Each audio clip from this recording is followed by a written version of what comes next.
But again, welcome. And to begin with, as we look at water, one of the features that I'm not sure you've ever reflected upon seriously is the fact that water is critical to every element of life. There's nothing on this planet, in fact in this universe, that does not depend on water.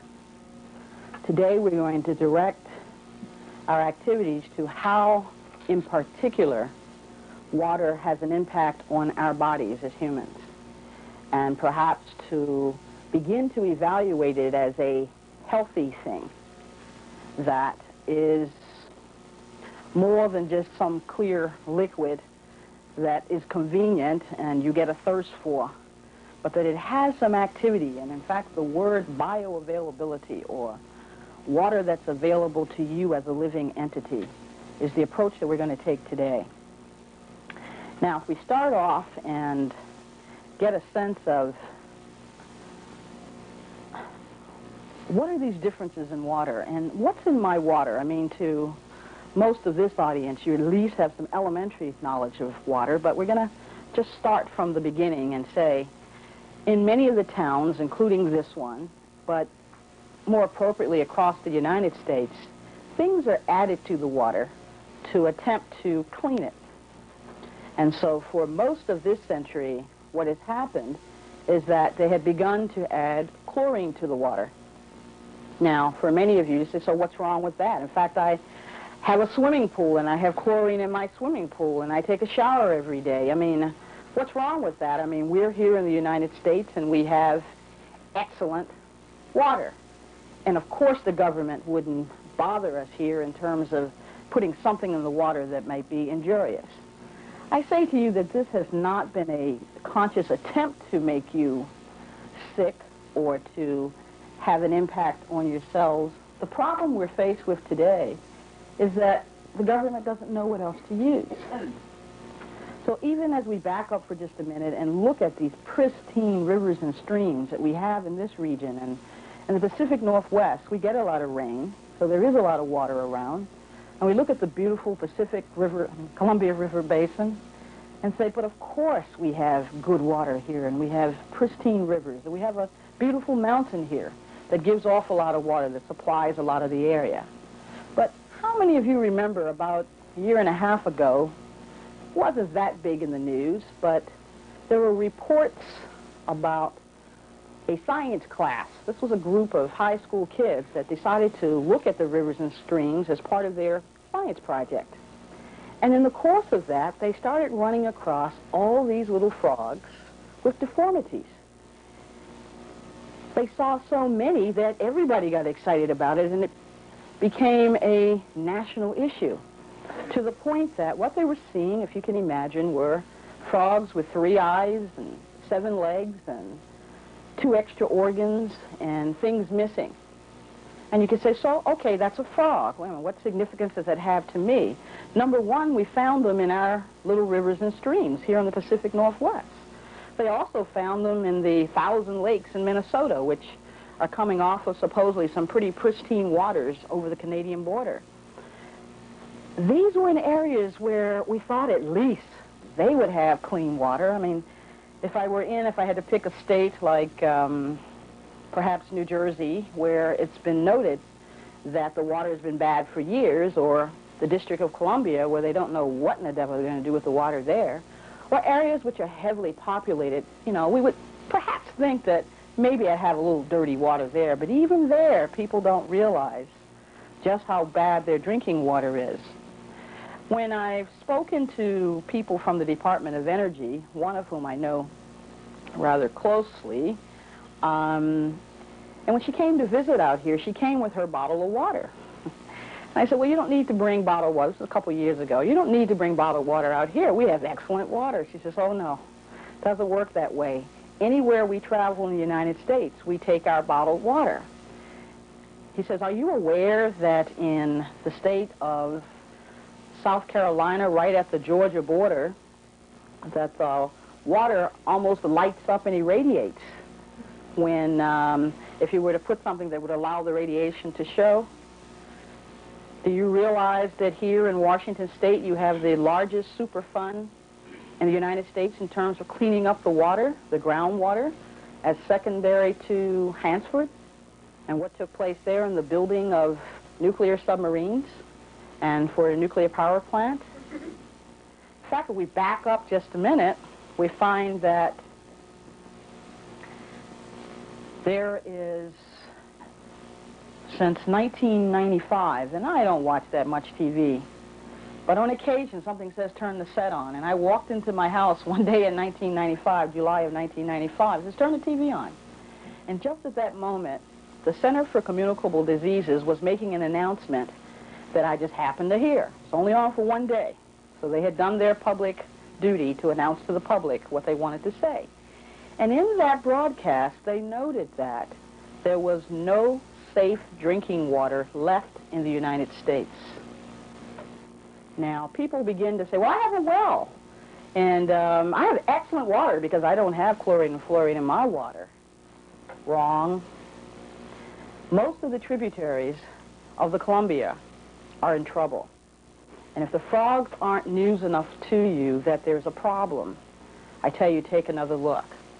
Now, when we look at those frogs, again, why are these frogs so important?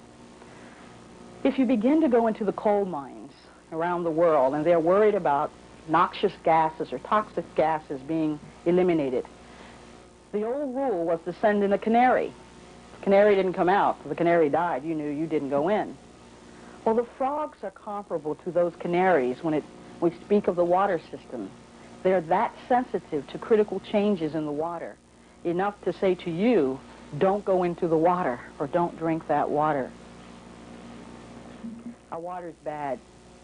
And not to scare you and not to send you into a depression about it, if I said to you that the United States did not have enough money to meet the needs to change the water system, the onus then comes on us in individual families to decide what am I going to do for my family?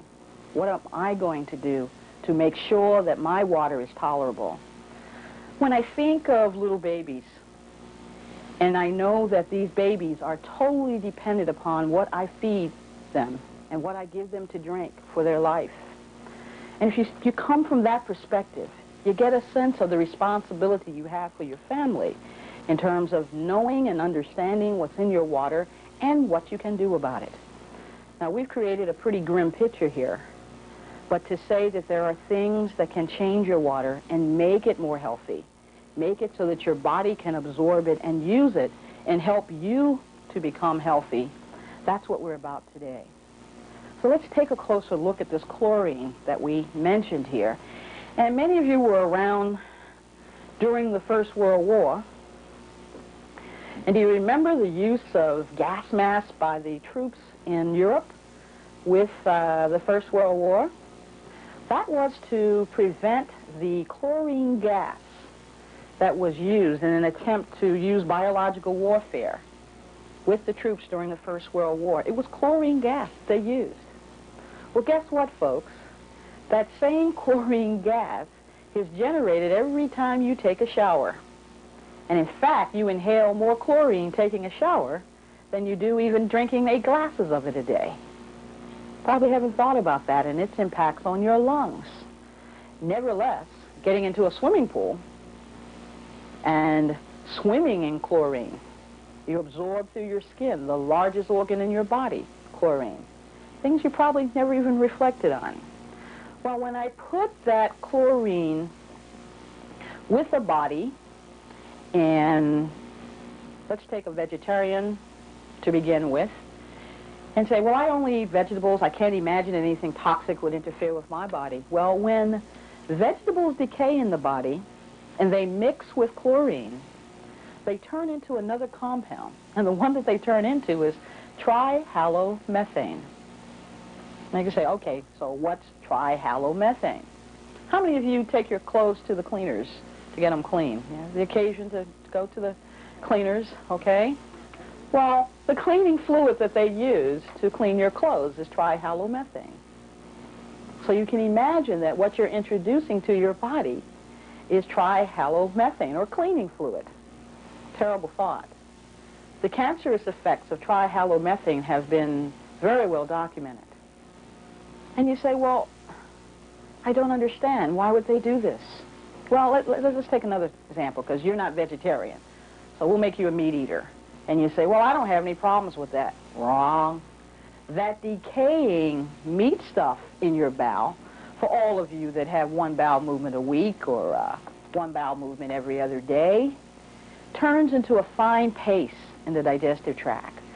And that paste deposits along the blood vessels and stiffens or hardens the blood vessels. So instead of being flexible pipes, we've now got these hard steel-type pipes within our system. And you wonder about where your high blood pressure came from. You wonder about hardening of the arteries and what's going on in your heart. Let's try a little chlorine in your system in terms of not being able to utilize or move out some of the things in your bowels. You know, the old middle-age spread that guys take for granted is something that's supposed to happen. Wrong. A lot of that, the hardening that's going on there, is because of the elements that are in water itself. Then we add, what else do we have there? Well, the government has already decided that it can't use chlorine. I mean, they can't add any more chlorine to the water. They recognize that there are a lot of bacteria, viruses, and fungi that they would like to kill. But if they add more chlorine, they know that they're stepping into some very toxic levels. So what are they adding additionally to make things more, or to make them more safe so that they're not as dangerous from an infectious disease perspective? Guess what they're adding, folks? Mercury. Now, for all of you that know about the old amalgam scenario in terms of not having amalgam in your teeth and how it reacts with the body, you know the toxic nature of mercury being in the system. And guess what else? They're not required to tell you that they have mercury in the water. The laws are written so they only have to tell you about chlorine. They don't have to tell you about mercury. In Michigan, in Washington State, and Washington, D.C., mercury is added to the water systems. So you get an idea that perhaps it's not the safest thing in the world to be drinking at a time when I'm saying to you, drink more water. In fact, that's what got me into this in the first place. You know, I got across to my patients that, yes, you should drink more water. And then they turned back to me and said, okay, doc, what water are we going to drink? And I got stumped. And it really has taken me around the world to try to find some of the best waters and the best things to use in your water that will help you have safe and clean water. Now, what about the old fluoride scare? What in the dickens is going on with fluoride? There have been debates back and forth. There have been blow-ups in different legislatures as to whether or not fluoride should be used. The study that originally talked about fluoride came about during the 1930s, and it was done at the Carnegie Mellon Institute. Now, Carnegie Mellon happens to be one of the biggest benefactors of the aluminum industry, with Alcoa aluminum. The aluminum industry has a problem. They don't know what to do with the byproducts of making aluminum. And in fact, around any aluminum plant, you'll find there's no vegetation for miles. And any animals that happen to be grazing in farms or whatever near an aluminum plant, you'll find dies and ages very fast. Well, the same thing happens to you if you're exposed to fluoride. Your body will age doubly fast. So a 30-year-old will look like they're 60 years old. And in areas of the world where fluoride is naturally, these people do age very, very fast. In addition to that, going back to that study which says we should add fluoride to the water because it will prevent tooth decay in children. Wrong. When they tried to repeat that study, and that study was done by a benefactor of the aluminum industry at Carnegie Mellon, when they tried to repeat that study, they found it was not correct. And in fact, it caused further decay of the teeth. In other words, it enhanced decay of the teeth rather than preventing decays. I don't know if you're aware, but fluoride is the chemical that's used, that's injected into zoo animals and the bulls and the bullfighting rings of Spain to keep them docile. In Russia, While the Iron Curtain was still down, I don't know if they're still doing it or not, but they added fluoride to the drinking water of all the prisoners to keep them under control. I'll let you draw your own conclusions as to why fluoride perhaps is being added to our drinking water, but it's there. Lead, I think many of you are familiar with the toxicity of lead. In many of the older cities, the pipes were all made out of lead. Or where the pipes are joined together, lead was used by the plumbers to keep leaks. The soldering of the pipes in the middle, lead was used. Now, lead has been known for years in terms of its toxicity to the brain. It goes directly to the brain and can be a cause for death. Now, many of these elements are very, very toxic, and the people that absorb them the most are fast-growing tissue, which would be our children. So that often we see the toxicity in the children with many of these heavy metals and the gases. So you want to be aware of that. In fact, there was just a year ago an announcement in the Seattle system of the worry about lead in its water systems. It's very high in a number of the old houses in Seattle. There are a number of old houses here in this area. So don't think you're out of it just simply because you don't live in a big city. Many of the old farmhouses still have lead as the basic pipes that they use, the old galvanized pipes, or the solder used in the pipes are made of lead. So you may want to, take note of that. Now, I thought that we'd move from there, and let me just say, we're in a world where the word filter versus purification system, as we move into this new century, are the terms that we're switching from. To the American public, first question they usually ask is, what kind of filter is this? And they've gotten pretty used to looking at carbon filters and looking at water conditioners and things being added to the water, okay? That's old technology. That's the technology of the 70s and the 80s. Yes, charcoal-type filters will take out odors, will take out smells, will take out basically gas types of materials and their smell from the water. But that's all they do. You want to know about what things will actually convert the water into a drinkable or to a live thing that you can absorb into the body. About 25 years ago, and through this community, we had people very much interested in BEV water. And what did BEV water mean? BEV stands for Bioelectric Vincent, standing for Dr. Vincent's name out of France.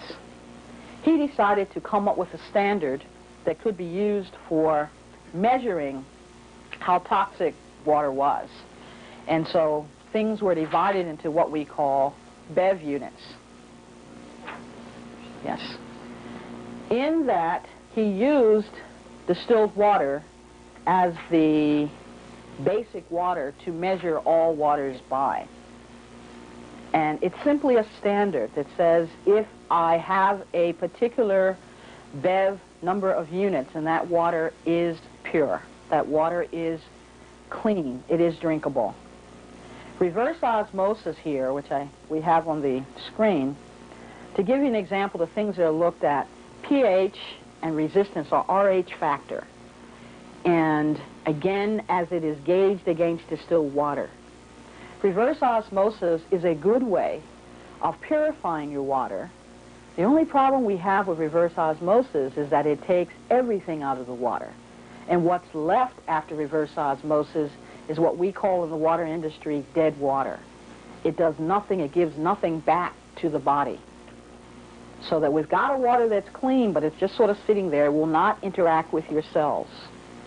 As you can see, and this is in BEV units with reverse osmosis, the pH usually will range anywhere from 5.3 to 6.8. The RH factor is 25 to 29. We'll come back to the electrolysis portion of this, but electrolysis being a process that is used to clean up water, you can see the difference here in terms of the RH factor and the pH. It's almost 3,000-fold stronger than with a reverse osmosis unit. Now, I bring up reverse osmosis because the government is recommending to you that you use RO water, RO standing for reverse osmosis, or boil your water. Now here's the problem with boiling. When you boil your water, all you're doing, well, you will hit organisms that die at high temperatures. And I put it that way because with some of the mutations and some of the bacteria, viruses, and fungi, they're developing skins that are so hard that boiling the water doesn't even touch them. So that's one thing. Number two, like we talked about the trihalomethanes, gases like that get concentrated when you boil them. So in fact, as well as some of those heavy metals. So all you're doing is concentrating them, and they're all in the bottom of your bottom of your pot or whatever it is that you boiled with. So that doesn't work. But that's what the government to date has recommended to folks to do. Boil your water. No good. Okay.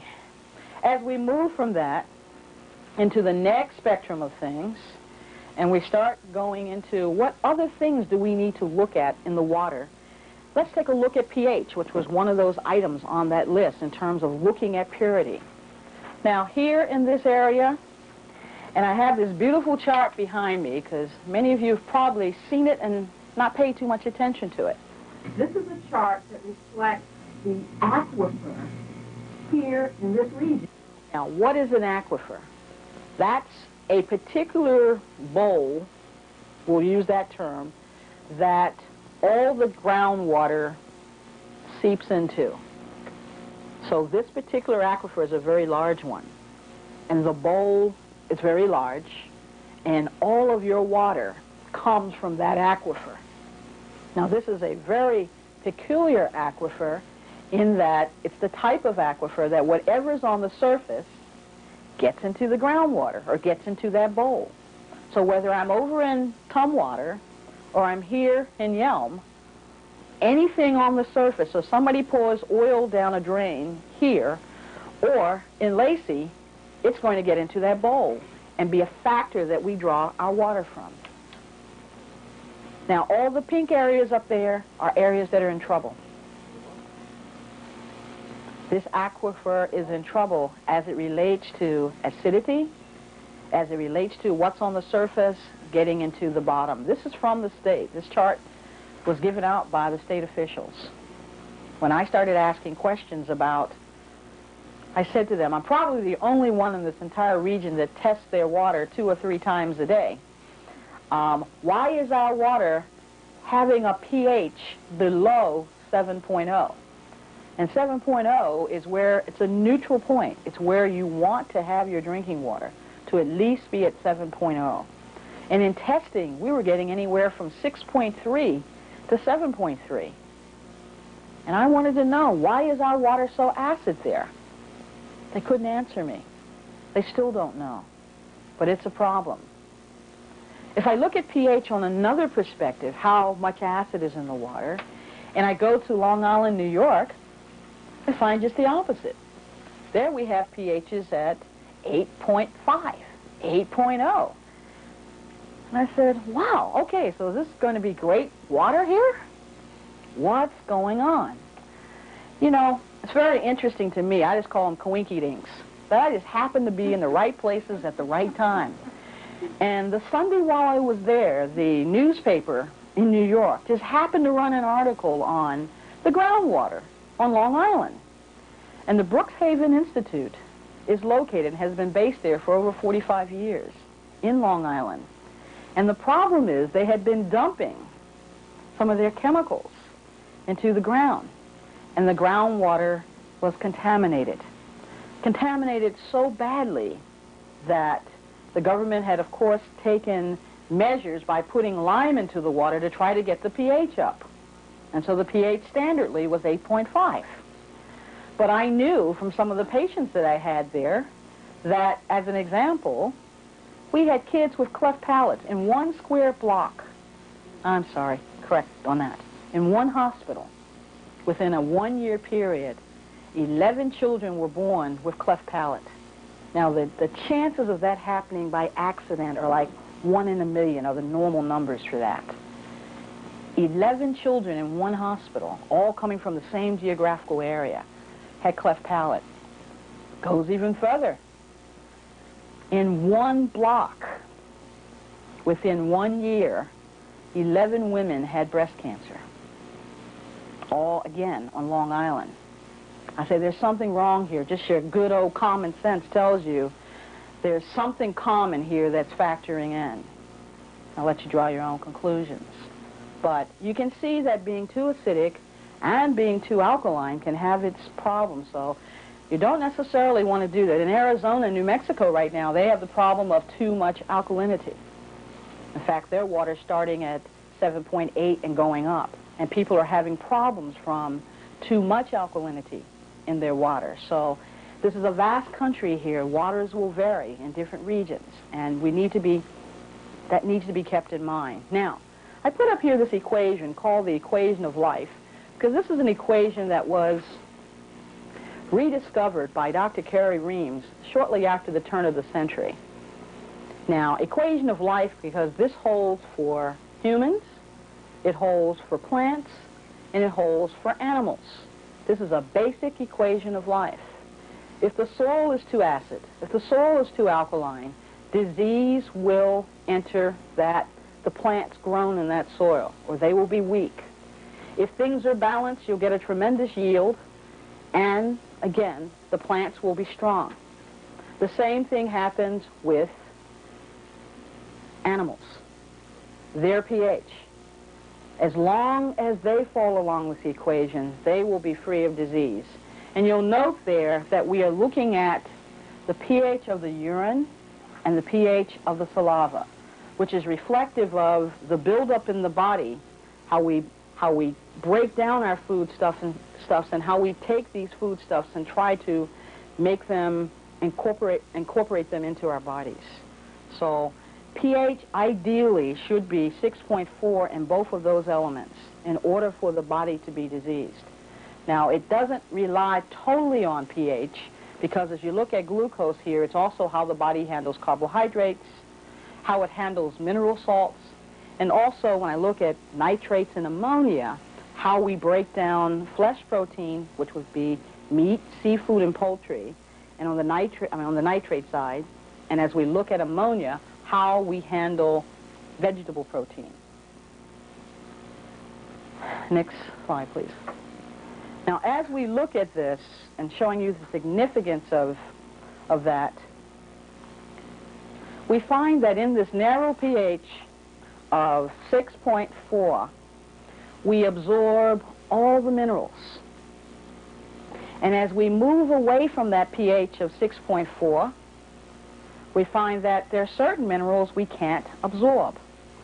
So as an example, if we look at the next slide, but note before we change that, it's a little bit difficult to see from a different distance, that we're at both ends of the spectrum here. If you're too acid, you don't absorb them, but also if you're too alkaline, you can't absorb them.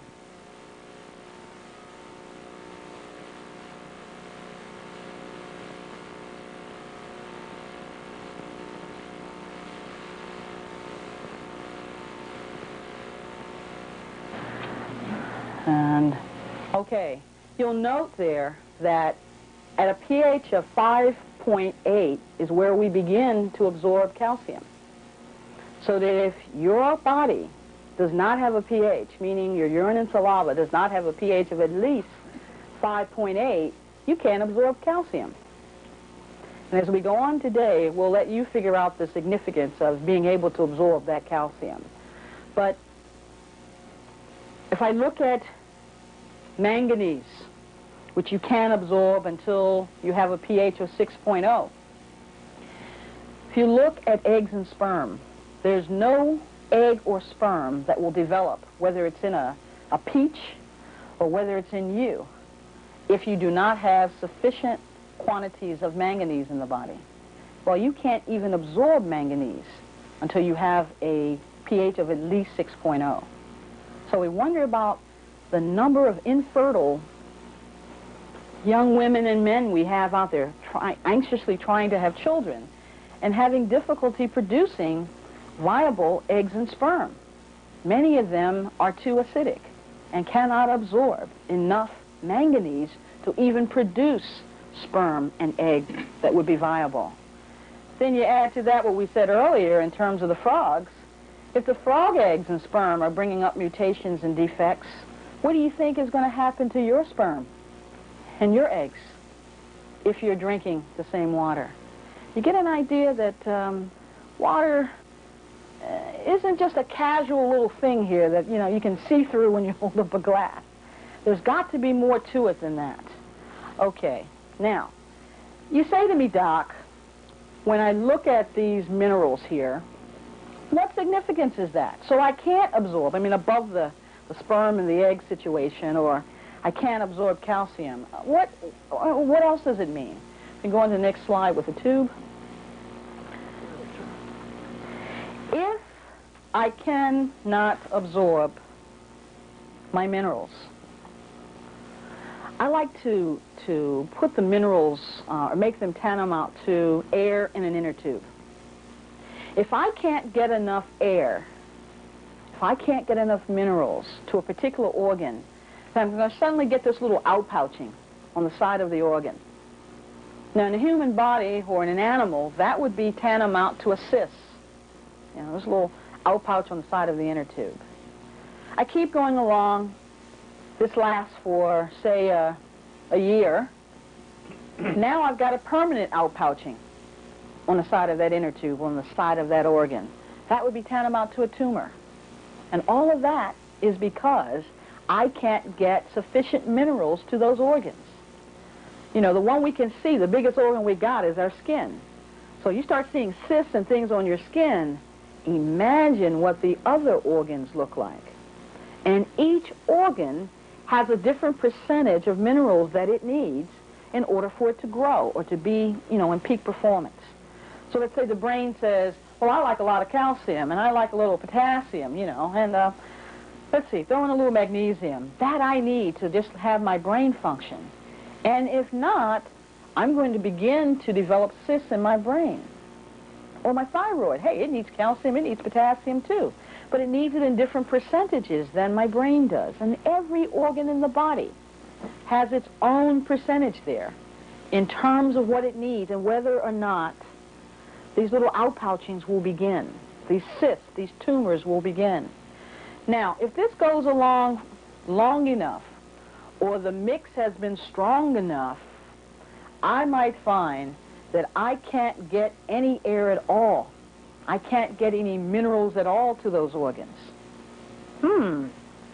That's when we call, it would be comparable to a flat tire. You know, that tire's not going to roll at all. That would be called, in energy circles, a delta cell.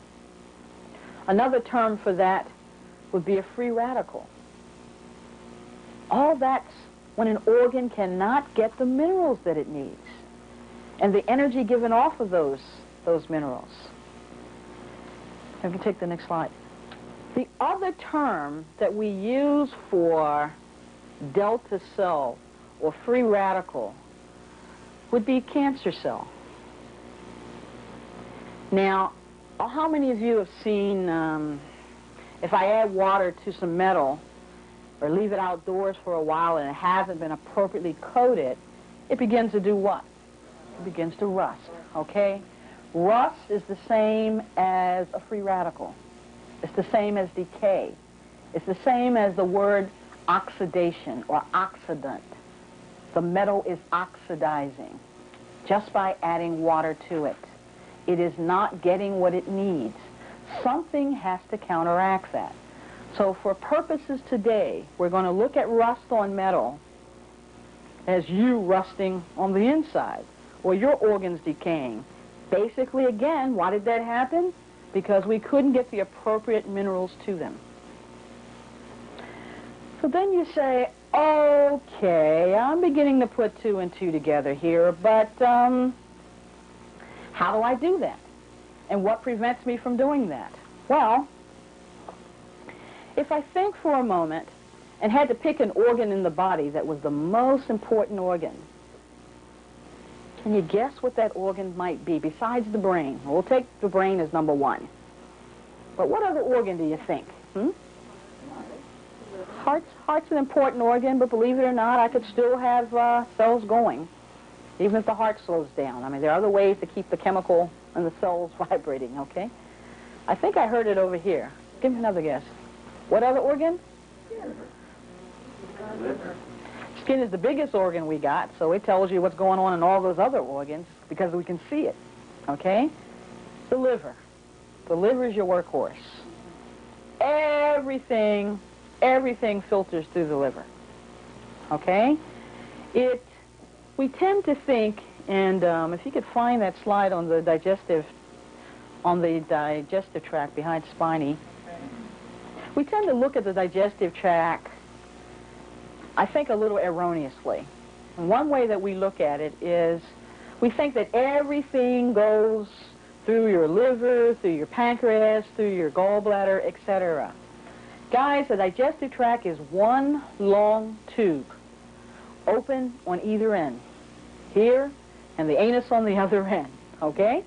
And so what starts here in your eating goes through this long tube, 30 feet of it, and comes out on the other end.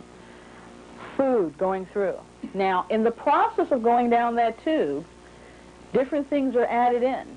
And particularly in the stomach is the machine that breaks it down so that the juices from that can enter your bloodstream. And it's through the blood that things are taken to the liver. And from there, things are dispersed throughout the body.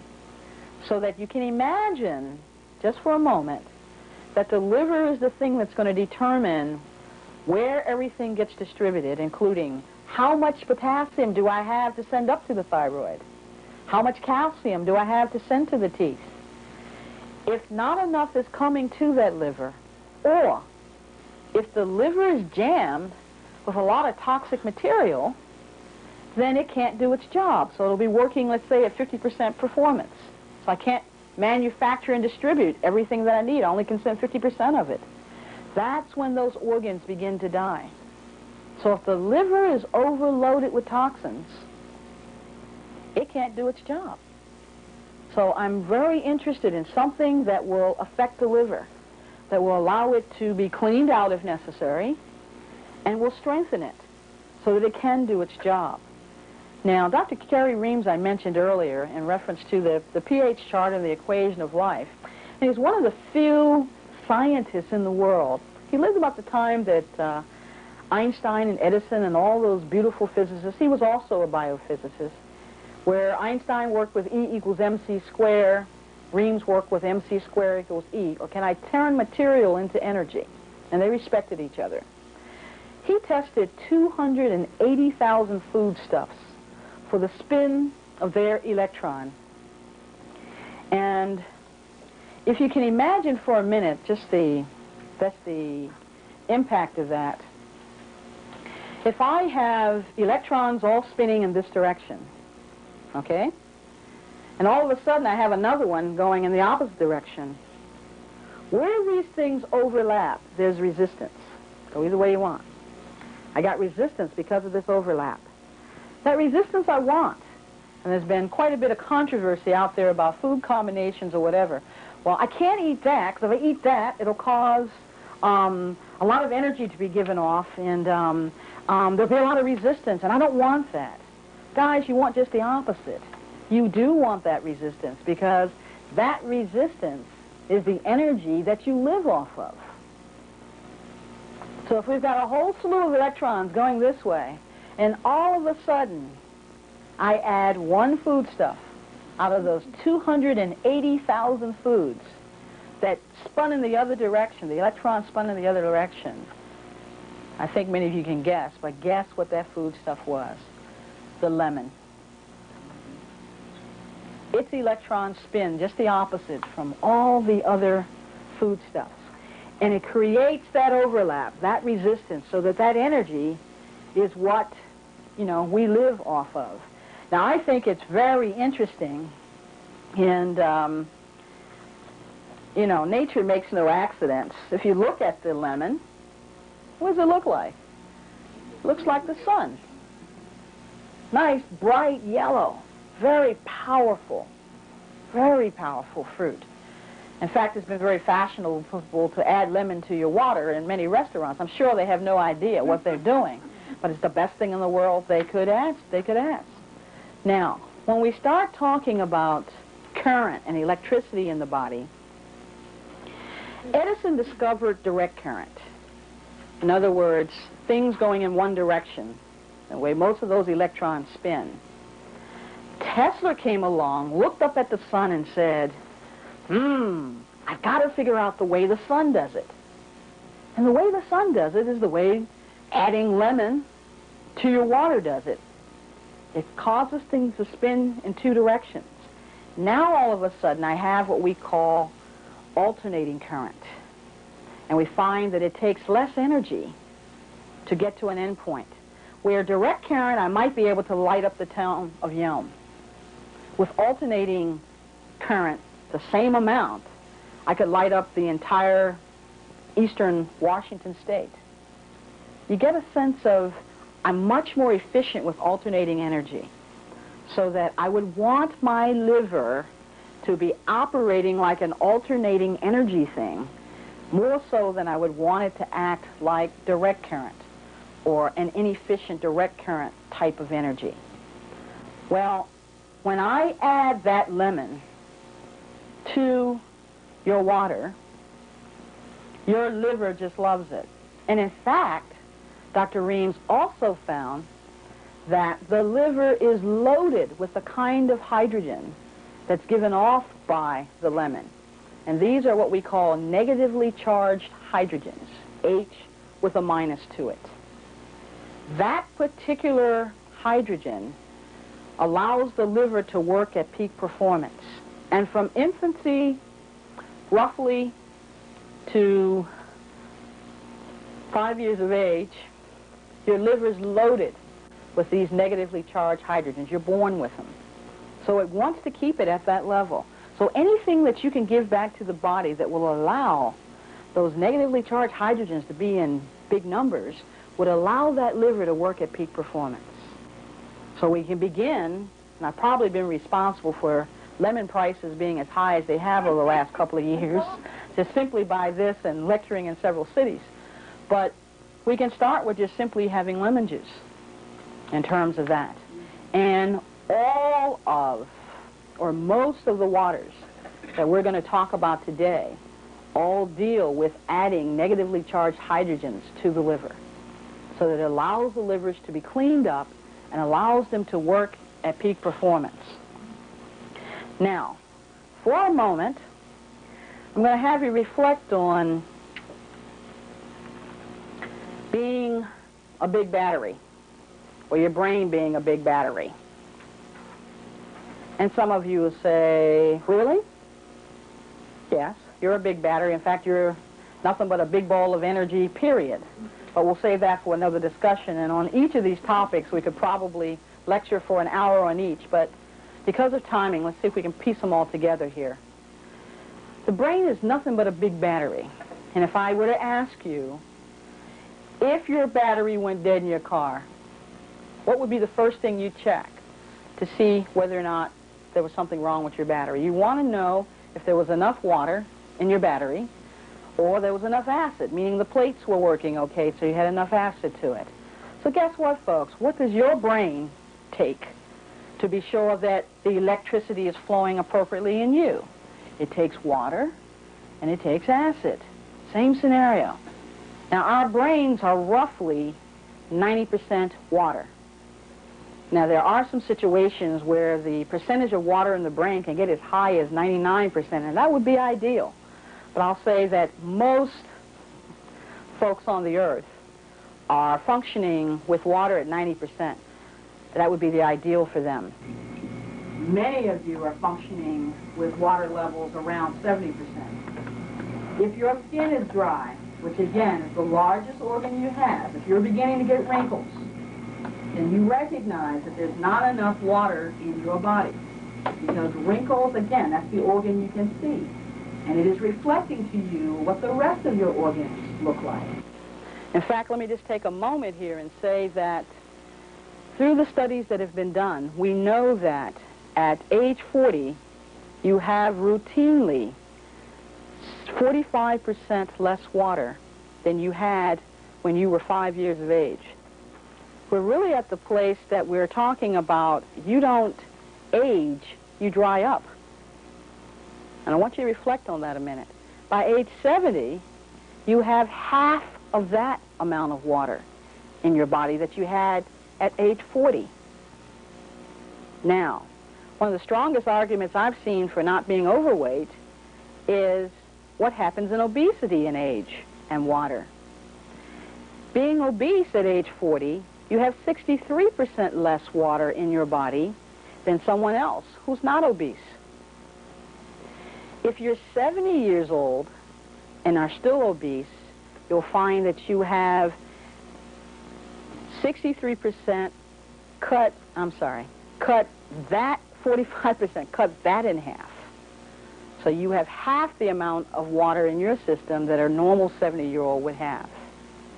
So good arguments, folks, for keeping those cells nice and wet. Good arguments for letting things happen.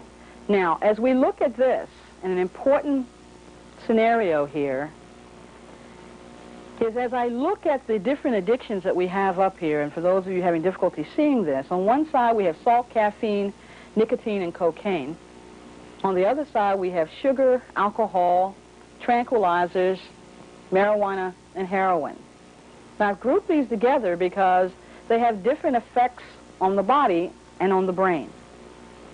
On the salt cocaine side, there's a tendency to use those things to try to speed the brain up. It's like they're stuck in quicksand. They need a jump start. And all of those items act like something that the brain makes naturally, which is tryptophan, which is the body's natural painkiller. So these are people that are holding on to things, trying to get rid of them, having pain inside, and thus the tryptophan type of things, salt all the way to caffeine, sort of give them a jump start. So you can think of the number of people that have to have their 5 cups of coffee a day. Salt is added like crazy to their system. They're holding on to stuff, okay? On the other side of the equation, we've got people craving sugar. And, you know, I don't put any judgments on these things because it's just as hard to come off of sugar as it is to come off of heroin. These things tend to slow the brain down so that they can function. And you will often find individuals on that side of the equation whose brains feel like they're running the 100-yard dash every day. These things try to slow them down a bit so that they can think and they can function. Now, I've gone here because, again, you can see the importance of that battery operating appropriately. If you were to ask any of these persons, any person addicted to any of these things, how much water they drink, unless they've seen me already, most of them will tell you they hate water. If they get 1 good glass in a day, it's a miracle. And in fact, if you were to talk to heroin addicts, and this came from some studies I did at Hopkins around 1990, with heroin addicts and cocaine addicts that had been addicts for over 20-some years. They'd survived the system that long, but they've been around for a while. And if you ask them how much water they drank, they tell you they hate water. One of the things we learned from turning around these particular folks so that they had no longer withdrawal symptoms and in fact could get off the drugs was simply getting them to drink water. And we did a simple thing with them. I did a simple thing with the patients that I was involved with, and I gave them an option. I said, if I could get you so that you were no longer addicted to the drug that you're addicted to, you had no withdrawal symptoms, would you be interested?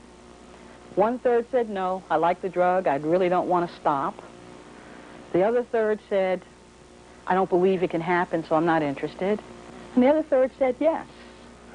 And within a couple of months, we got all of those people so that they were no longer chemically addicted to the drug that they were on, just by getting them to drink water. Now, another interesting thing, and a reason I pulled this up also, is that we find the individuals on that sugar side, heroin side, alcohol side, have a tendency to have very fast-moving brains. Their brains are processing information so fast that they tend to go to these things to try to get a common denominator here so that they can function, so they can think. So they had a tendency to be pulled to these things just to slow their brains down. And in fact, when we did a survey of the prison system in Maryland, we found that 65% of the individuals in the Maryland Penitentiary for that year were all dyslexic or had attention deficit disorder. I hate that term. I don't like the disorder part of it because there are geniuses sitting in prisons. There are geniuses often addicted to a number of these things because their brains are processing information so fast. The deficit is in us with not knowing how we're going to teach them. But if I've got a fast-moving brain, I need jet fuel to keep up with that brain. And if we can jump ahead to the periodic table for just a minute, and we're going to take a break in about 5 minutes here.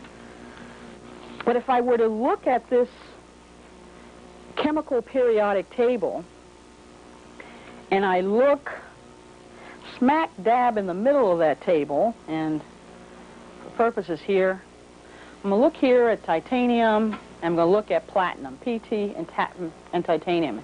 And in the middle of this, I have some very unstable elements, particularly rubidium and iridium I'm going to point to for just a minute, but just to show you that those things fall smack dab in the middle of the periodic table. And for most chemists and physicists, we really don't know what those elements are about. We know that when energy, particularly heat, is given to those elements, they begin to process very, very fast. In the last 3 years, because we didn't have the equipment before this to be able to detect this, we found that in human brains, they're loaded with iridium and rhodium. In fact, the younger the individual is, the more iridium and rhodium there is in their brain. Now, we haven't done the study to take our fast-moving attention deficit disorder individuals or dyslexics and look at their brain. But I would suspect very strongly that they're loaded with iridium and rhodium. The babies have a lot of iridium and rhodium in their brain, but what do you have to do the first couple of years of life? You've got to learn everything about your environment, how to walk, how to talk, how to read, how to do all of those things. And in the National Education Association statistics, they find that from infancy to 5 years of age, your learning curve goes like this. At 5 years of age, something happens, and for the rest of your life, it goes down. What do we have happening at 5 years of age? They all go to school and get processed out of them. They would continue to learn at the rapid pace that they did. We also find in those 5 years of age, you're introduced to a lot of foodstuffs and different toxins. So again, your learning curve begins to go down. I'm going to stop here because it's a good natural break. This has been just a general base for you to build upon. Now let's look at what we can do, understanding that this is the way the body works. And if I introduce high frequency, but again, welcome. And to begin with, as we look at water, one of the features that I'm not sure you've ever reflected upon seriously is the fact that water is critical to every element of life. There's nothing on this planet, in fact in this universe, that does not depend on water. Today we're going to direct our activities to how, in particular, water has an impact on our bodies as humans, and perhaps to begin to evaluate it as a healthy thing that is more than just some clear liquid that is convenient and you get a thirst for, but that it has some activity. And in fact, the word bioavailability, or water that's available to you as a living entity, is the approach that we're going to take, just because there's so many water products on the market. And people just don't have a ruler to sort of use to gauge, well, what is this one about and what do I use this one for? And can I use them all? You know, where do I place these things, you know, in the order of things? So I've tried to look at common denominators and not so common denominators in each of the things that many of you are familiar with, just to give you some guidance going through this maze. When I begin to look at things, I'd start off by just saying that all of the bioavailable waters cluster, all water clusters. And in fact, here's the other one. Yeah. Clustering is just a natural occurrence in nature, and if we look at the grapes there for a minute, we can look at the grape clusters for a minute and then come back to that one. Just this cluster of grapes, if I could have you keep that picture in your mind, in the back of your minds, and get an idea that this is a naturally occurring shape of a group of elements. And many, many things repeat that shape in the body that are good for you, including water. Water itself, when the molecules come together, actually look like a cluster of grapes. And many of you are aware that we're finding out in the medical literature these days just the importance of the grape as an antioxidant for treating cancer and for treating heart disease. So again, there are no accidents in nature, and if we study nature, we'll have the clues to everything we need to make these bodies work. In fact, you're just smaller representations of a larger part of the earth. So if things work in a larger picture, they also work for you. You're just a small example of a whole planet. And so if you can imagine that clustered things in a cluster that grow in a cluster or form that way are some of the best things for you, that'll get us started. Now, if we go to the next slide in terms of cluster size, regular tap water itself, as you can see from this, forms in a cluster of roughly what we would say 13 to 15 grapes, or 13 to 15 little spheres within its cluster. And the size of the cluster does make a difference in terms of how it responds in the body.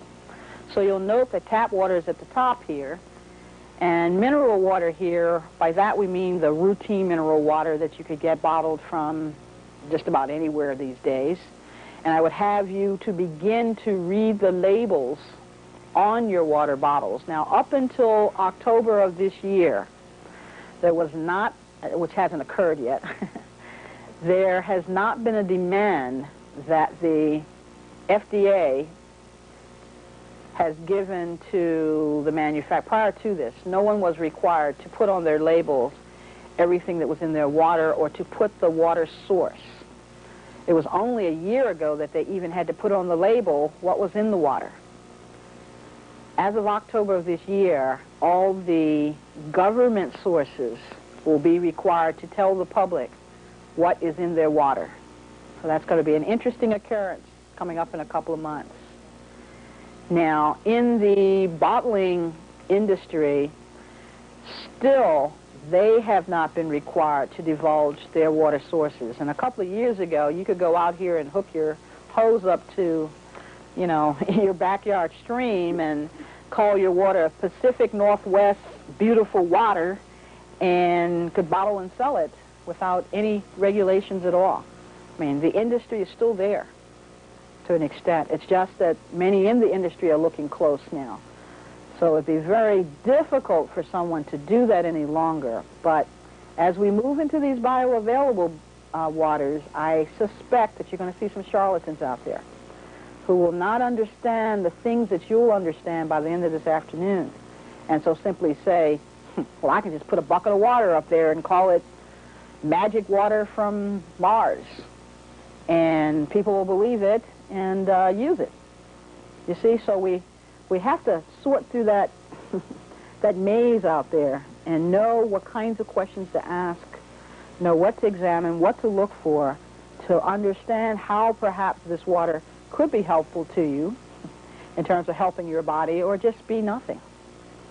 So with that in mind, the size of the cluster does make a difference. And as you can see here, the smaller the cluster, the easier it is by size to allow this water to get into the tissues of the body. And the cells themselves actually respond to the small size of the clustered water. So you will want to be on the smaller end, like roughly 7 to 9 molecules per cluster is where you want to be in a cluster size. There are precise energies that are needed to make atoms and molecules respond. So being in a cluster format, it's like things are touching each other. Each one of those grapes touch each other. Or if we look at things in terms of an onion skin, there's spheres that actually, if I drop water, if I drop an object into the center of some still water, rings go out from where I've dropped it in the water. Remember those pictures of this, it getting bigger and bigger, the wing or the wave that goes out? That's the same way in which things are transmitted through these clusters throughout the body. So if I drink water here in my mouth, that water will cascade down, ringing to the different cells in the body, getting broader and broader in terms of what cells it affects as it goes through my digestive tract. Now, these are happening at very small sized elements. You know, I mean, my body's pretty big, and you can imagine the ring getting bigger and bigger, but let's say we're at minute size, smaller than you can see with a human eye. These rings are beginning to emanate out, starting in the mouth, attaching to proteins, and going from the mouth to the esophagus to the digestive tract, and beginning to almost ring a bell in terms of they're touching each other or communicating or sending information to each of the cells. So we want to keep that in mind for just a minute. Now, I've put this up here as a 6-sided figure. And believe it or not, all of the bioavailable waters have the same shape. It's a 6-pointed star. What else occurs naturally in nature that these gemstones, the ruby, the sapphire, the emerald, all have that 6-pointed star shape. All of them. All of the waters that we've listed up here, all of the waters that we've listed up here, all have a 6-sided figure to them when they're in their bioavailable state. So that's a common denominator for all of them. There are no mistakes in nature. Now this is another shape and another star. And this particular star is a 5-pointed star. That's the shape of the distilled water in nature. It looks like a 5-pointed star. When we add silica to the water at a colloidal size, and I'll explain what I mean there in just a minute, this 5-sided figure pointed star. So if I were to look with the instruments that we now have to be able to look at the shape of these water molecules, this is what it looks like. Again, getting smaller than the cluster now. And if I had the instrumentation, and there's been one instrument in the world that will allow us to take a look at this, and it was developed by a Russian scientist who is quite a being in terms of his intellectual knowledge, and he's developed this one-of-a-kind instrument in the world that we can actually take pictures of what the water molecules look like at their tiniest size. And when they become bioavailable, meaning when they begin to exert their activity, they all shift to this 5-pointed star shape. No one knows at this point how long they stay in that 5-pointed, what we call a pentamer shape. That's still hot investigation. Someone will probably get a Nobel Prize for it in terms of seeing when does that transition take place. Now, in this shape, it's also like a crystal of calcium, which also changes from 6 to 5-pointed shapes as it becomes available in the body. So cluster size, the smaller the better. And I didn't say to you, you want it smaller because you want to cross the blood-brain barrier, get into the brain tissue. Now, I can take regular tap water and drink it, and it'll be hours before it gets to my brain. But the smaller clustered waters will immediately go to the brain and cross that blood-brain barrier, and thus I'm putting jet fuel in a jet engine. You see? So if we're going to have 90% water up there, let's give it the best, and let's allow it to get there. So the smaller clustered size allows penetrability not only in the brain tissue, but also into your other organs. And if you give me the slide, I think, I'm not sure where it is there, just about that we have membranes throughout our body. In fact, we have electrolysis membranes throughout our body. They're in our brain, they're in our skin, they're in our lungs, they're in our heart, they're in our intestines, they're in our kidney. So they have electrolysis membranes, and that was work done by Dr. Van Noordstrom several years ago. And they're still sorting that out, even though he put that out almost 10 years ago.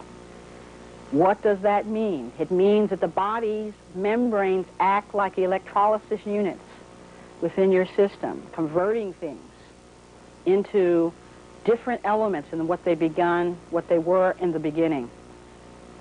Now, this is a list of the particular electrolysis membranes that he tested in the body.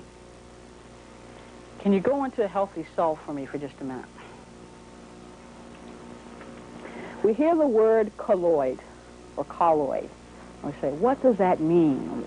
A colloid is the smallest particle that we can detect by any of the instrumentation that we have in the body or outside of the body. So you can think of it as the smallest particle that we can actually pick up and examine. That's a colloid.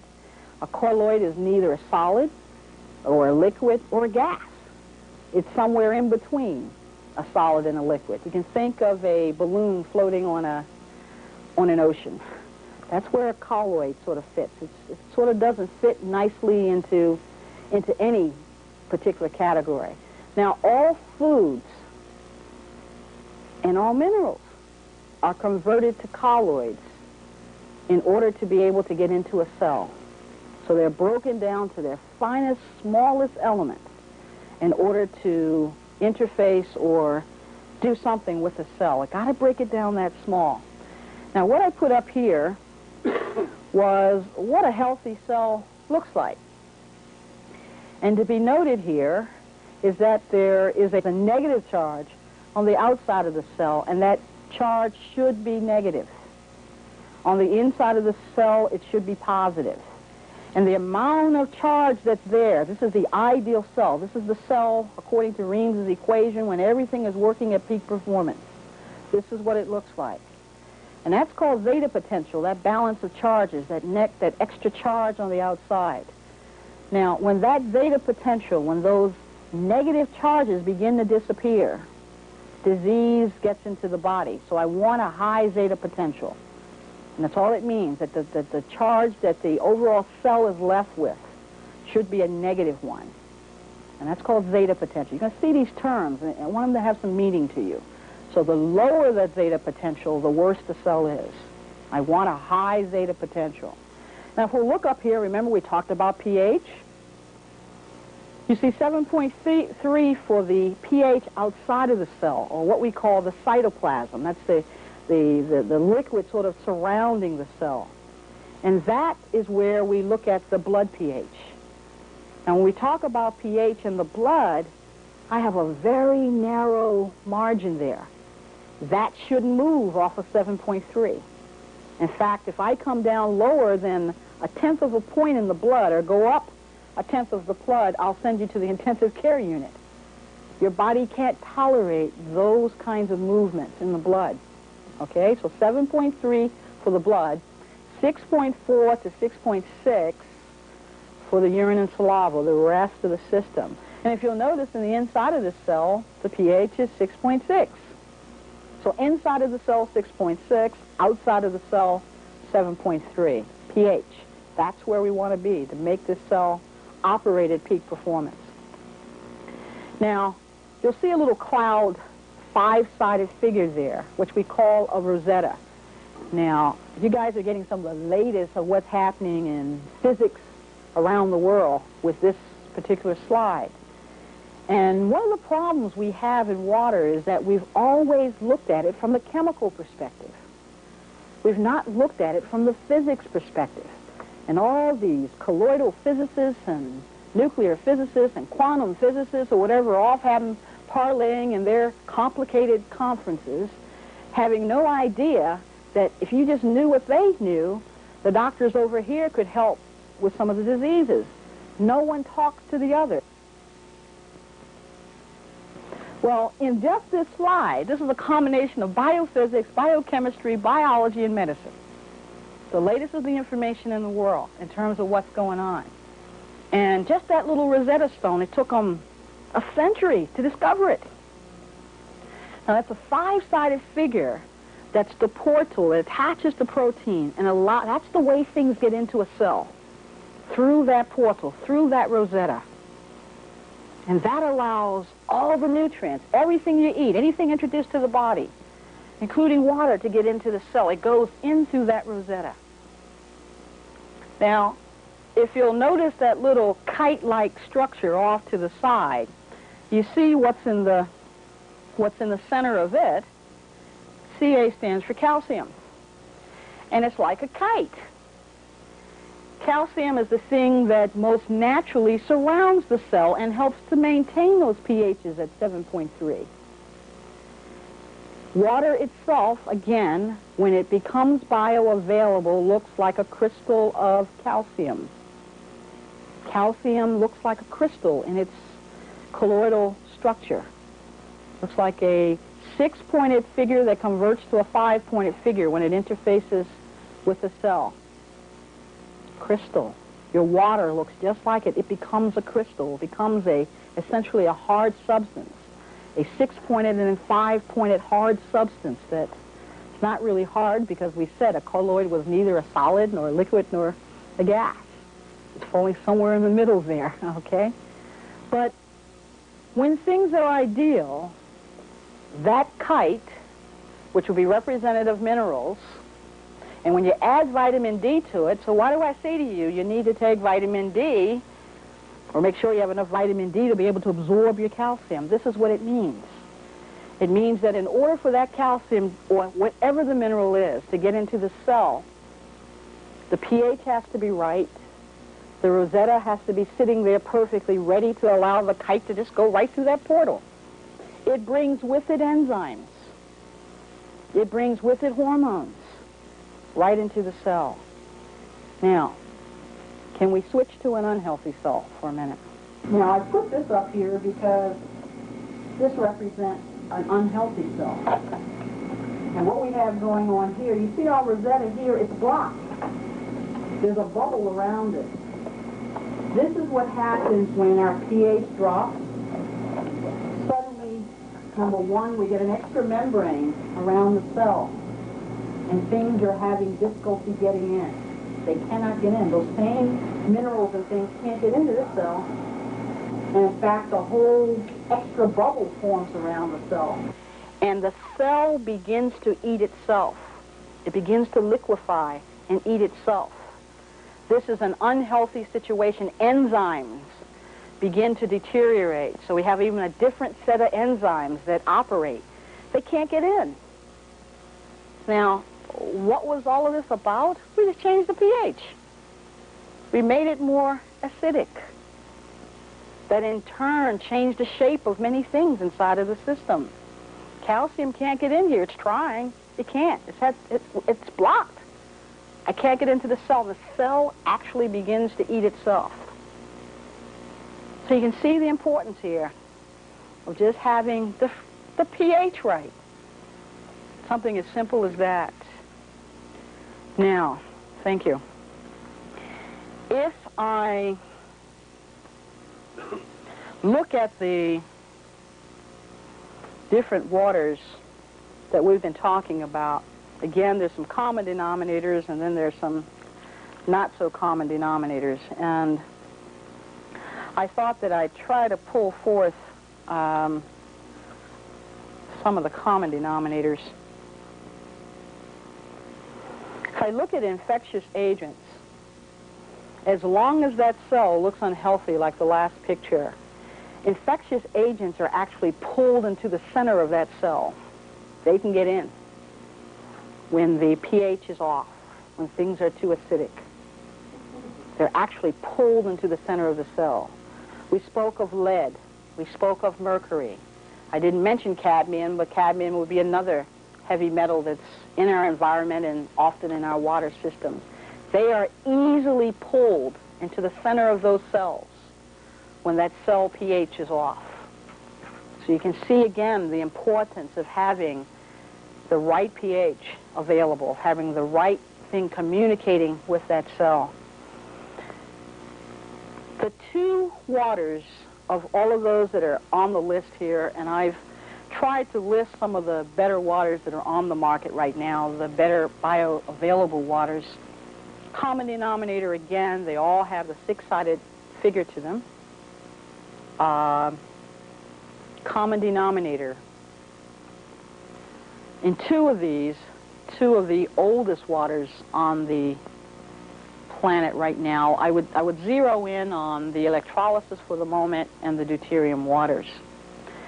Now, why do I zero in on those? Because most of the research has zeroed in on those. So the academics, they've been around long enough that there are academic studies that have actually been done that you could take to the bank or to court and say, see, I didn't poison my child. I've got studies to show that this works, you know, that kind of thing. And it's not to say that the others don't have them yet. It's too early in the game. We've had brilliant scientists to discover some of these things, and the studies are in progress. But we don't have them totally yet to be able to hang our hat on and say that they work. Now, because water is looked at as a nutritional substance, in fact, the FDA doesn't know where to put it. When we look at medication itself, medicine has a cause and effect. If I give you this, I expect this result from it. That's the old format. That's the way in which we have sort of operated here in the United States for the last little shy of 100 years. Another way of looking at that would be, can I zero in on what caused things in the first place and try to correct that deficit? Now, that's a subtle but very different approach. And when you're dealing with nutritional substances that I am putting water in, because that's the way it's looked at, you're looking at what can it give back to the body to restore what it needs, to allow it to be balanced and to be free of disease. Now, it's a very subtle difference, but a very important one. If I were to show you what medicine does to that same cell model up there, you'll find that only 1% of the medication that you take actually gets into the cell. 99% doesn't do anything, and in fact encourages that cell to get into an unhealthy position.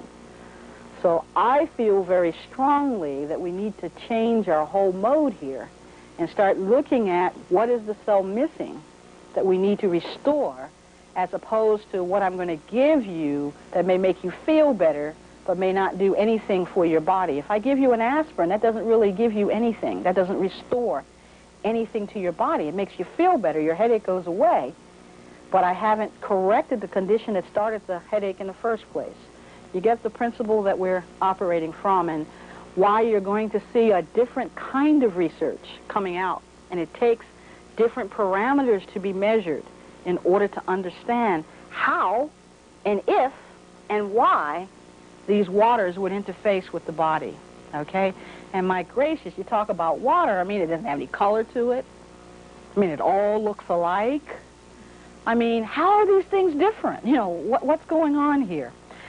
So having said that, in one of the arenas, looking at the electrolysis water, which was discovered originally by the Russians also around the turn of the century, but they weren't so good to their scientists that discovered this. In fact, they took his research, locked him away. And so therefore they didn't get very far with the blessing that was given to them in terms of water because of how they treated the scientist that was given the information. The Japanese picked up on it about 25 years ago, and they began to explore the water. And so right now are the leaders in the world when it comes to electrolyzed water. But as we look at infectious agents, and here I'm talking about bacteria, viruses, and fungi, there's a paper that's about to be released in October of this year where they have looked at the effects on bacteria and the immune system with electrolyzed waters. Now I'm going to back up and say that I don't know how many of you remember the Ebola epidemic that took place in Zaire and Gabon about 5 years ago now, and people were getting this plague. I mean, in 72 hours they were dead, and it sort of stopped. Well, believe it or not, what stopped that epidemic was the electrolyzed water, the microwater, that was sent to the Center for Communicable Diseases here in Atlanta, and that's what stopped that epidemic. They actually cleaned up the camps, they cleaned up the water using electrolyzed water. Now, when we look at infectious agents, and again, I say to you, with the clustered water, I do know that a study was underway, a microbiological study. The students at the University of Mexico rioted for purposes of trying to get their fees reduced, and they totally destroyed the microbiological lab that the set of studies were going on for the clustered water, at least on this side of the ocean. So they were disrupted, so that's going to delay the microbiological studies there. Microbiology in deuterium has been going on since at least 1942, so there are a number of studies around infectious diseases and deuterium. Colloidal silver, many of you were around when we had syphilis was a real problem up until the 1930s, and during that time people used to be injected with silver to try to treat syphilis. Penicillin was allowed to be released. It was discovered well before then, but they finally let it be released, and now penicillin is the antibiotic that's used for syphilis. But silver was used, silver is used in the treatment to prevent syphilis from mothers that may be infected with syphilis, and as the baby comes through the birth canal, we actually put silver drops in the eyes of the infants to keep the child from getting syphilis. I mean, it's an old thing, but it's still done in every hospital in the world to prevent herpes and syphilis from the babies getting it, because that was a major problem, a real public health issue for years. So silver has been around in terms of a bacteriostatic agent. Now, what do I mean by bacteriostatic? Here we mean to keep the levels down versus being able to treat or kill. Silver has been known to keep the levels down, but it does not kill the organisms. Now, it appears in what Mr. Rowland has done with his water is to add frequency to it, which we'll get to in just a minute. So you're keeping the levels down, but then you're adding frequency to it also. I say that because the studies have not come forth in terms of actual documentation above its use with E. coli. So the silver, he does have the documented studies in reference to E. coli and its effects, but not for any of the other organisms. It's looking pretty good in the arena of viruses, specifically herpes, but those studies have not been completed yet. When I look at the electrolyzed water as it relates to organisms, we've talked about the plague or the Ebola epidemic and that being stopped by it, but they also have found that this water kills on contact. Not 20 minutes later, 15 or 20 minutes later. Well, if I give you chlorine, which we talked about earlier, but it's a bleach, we tend to use that to wash our counters down and wash our clothes with the idea that it's going to kill bacteria and things that would be in our clothing. It normally takes 15 to 20 minutes to have that happen. When we use the low pH microwater on the acid side, what we find is that it kills on contact. So here you have an environmentally safe element that you can use for cleaning and for sterilization. In Japan, they actually sterilize their instruments. They wash down the surgical suites just with that water. So again, you can see applications. In the meat industry, you see them washing down the carcasses with the water. It kills E. coli on contact. We wouldn't have the issue that we have now here in the United States with E. coli in the meat packing plants or in the restaurants or in catering houses if they just used electrolyzed water. Just to show you that the technology exists. But for some reason, we're not there yet here in the United States. And every time I hear another E. coli epidemic, I get a bit perturbed because I know the technology exists very simply to be able to just offer that and save a few lives. Now, they also found that the polio virus, type 3, is killed within 60 seconds using the electrolyzed water. The HIV and hepatitis bacterium are also killed within 30 seconds. Now, these are the documented studies that are out. Sort of makes you wonder, why are we still running around with these diseases when this stuff exists on a worldwide basis? The paper that's coming out in October is showing that in addition to the organisms that I've just mentioned, that T lymphocytes and memory T cells, now these are all cells that are in the body that are there to boost your immune system so that you can fight off bad infections, or you can fight off or give a boost and prevent having cancer. The paper is going to demonstrate that there is a boost in SOD activity and in the T lymphocytes. Their level is maintained so they don't drop, and there's a boost to the memory T cells. So it will allow your immune system to respond to infectious things and to work against cancer. In the B cells, which are there for allergies, now you tend to get a whole slew of B cells in your system. Think of them as little bees. When you have allergies, those drop when they're introduced to the electrolyzed waters. So these are documented studies that you can give people something to hang their hats on, you know, when it happens. In addition to that, lupus, they've noticed, now these are in mice studies, the lifespan of the mice has been increased by 2 months just by them drinking electrolyzed water. Now, that's tantamount to about 10 years in a human with individuals who have lupus. In rheumatoid arthritis, we get a similar increase in lifespan. Again, just drinking electrolyzed water. Now, something that we have found in the last couple of months. Now, in the last couple of years, you've heard about ulcers, and we all used to think about giving milk to individuals with ulcers. I don't know if you remember those days when everybody drank milk if they had an ulcer. Well, if you'll remember, about 1.5 years ago, we identified an organism, a bacteria, that was a cause for the ulcer in the stomach. Now, when I was in medical school and still in medical school, they're taught that bacteria cannot grow in the digestive tract because the acids are too strong in the stomach. And just past the stomach, now you have 2 organs just past the stomach that hit the small intestines. One would be the gallbladder, and it's squirting its juices, which are alkaline. Again, pH stuff, guys. Alkaline, okay, the higher pH, to try to counterbalance the acid coming off the stomach. You've just left the stomach. Now we got to cool that acid stuff down, those juices, so that they're not so acidic. So bile, comes from the gallbladder to try to counteract it or make things not so acidic. So you have a strong alkali, therefore, coming off of the first part of the intestine, and strong acid in the stomach.